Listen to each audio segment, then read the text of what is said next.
తప్పున ఇంతకు ముందు ఏడుకన్నా పోవాలంటే వాళ్ళ నీళ్లను బతిలాడుకుని అరే రారా బాబు నీ కడపలో తలకాయ పెడితే దండం పెడితే జర మనం గిందాక పోయి రావాలని అంటే మళ్ళా వాడు అచ్చేటోడే కాదు. మళ్ళా వాడు బండి మీద దింపినందుకు రాత్రి వానికి బీరు బిర్యానీ తినిపిస్తే తప్ప ఊకునేటోడు కాదు. ఇక గసంటి రోజులకెంచి టెక్నాలజీ మారుతున్న కొద్దీ పబ్లిక్ కు సేవలు ఇయ్యనికే పెద్ద పెద్ద కంపెనీలు అయితే ముందరకు వచ్చినాయి. అందులో ముఖ్యంగా ఇప్పుడు బాగా పాపులర్ గా ఎక్కువ మంది వాడకంలో ఉన్నది ఏందయ్యానంటే ర్యాపిడో, ఊబర్, ఓలాల సంగతి. ఇక వీళ్ళు బండ్లు, ఆటోలు, కార్లను అయితే పెడుతుంటారు. పబ్లిక్ కు క్షణాలలో తీసుకుపోయి రిసీవ్ చేసుకుని వాళ్ళను ఎక్కడ దింపాలో అలా దింపుతుంటారు. ఇది అందరికి తెలిసిన ముచ్చటనే కదా.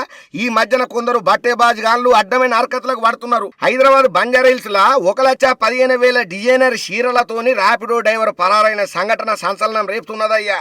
అయితే ఒక బొటిక్ కంపెనీ నడిపే ఒక పెద్ద మేడము ఇలువైన చీరలను కస్టమర్ కు డెలివరీ చెయ్యాలి కదా. ఏం చేస్తారు, యాప్లకు పోయింది, ర్యాపిడో సేవలను చూసుకున్నది. డెలివరీ ఆప్షన్ ఎంచుకునేసరికి డెలివరీ బాయ్ వచ్చిండు, పికప్ చేసుకున్నాడు చీరలను. సరిగా తీసుకున్నాడు కదా, తప్పుదాకా పోయి కస్టమర్ కి ఇస్తానని అనుకుంటే అర్ధగంట, గంట, 2 గంటలు, 3 గంటలు అసలు సమాచారం ఎటువంటిది లేదు. ఫోను కలతలేదు, ఇచ్చిండో లేదో తెలియదు. అక్కడ ఉన్నటువంటి పెద్ద మేడంలేమో కస్టమర్లు ఫోన్ చేస్తున్నారు, ఏమైందమ్మా మేము ఫంక్షన్ కాని చెప్పి మీకు చీరలకు మేము పంపిస్తే ఇంకా మీరు డెలివరీ చెయ్యలేదంటే, అయ్యో సార్ మేము ఎప్పుడో పంపినాం సార్, కావాలంటే చూడుండ్రు అని చెప్పి పంపిన సుతం అమ్మ మాకు రాలేదే, ఎవరికి ఇచ్చిల్లు, ఎక్కడ ఇచ్చిల్లు అనే లొల్లే వాళ్ళ మధ్య బాగా నడిచిందట. ఇక తీరా చూస్తే ఏమైందిరా అంటే ఈ ర్యాపిడో డ్రైవర్ బట్టెబాజిగాడు ఎవడైతే ఉన్నాడో 1,15,000 విలువైన చీరలతోని ఉడాయించిండట. కాకపోతే ఆ డ్రైవర్ ఎవరు ఏందనేది ఇంకా పురాగా ముచ్చటైతే తెలియదు. సమాచారం కోసం పోలీసు పెద్దసార్లు గట్టిగానే అరుచుకుంటున్నారట.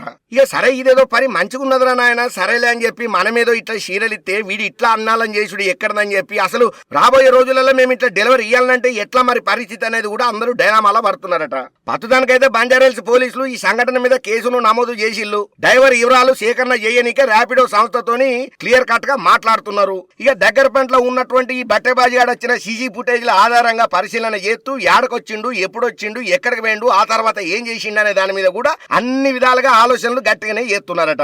అయితే ప్రస్తుతానికి డ్రైవర్ బండి ఉంటుంది కదా, ఆ బండి రిజిస్ట్రేషన్ నెంబర్ ఆధారంగా వాడిని దొరకబట్టే పనిలో ఉన్నారు పోలీసు పెద్దసార్లు.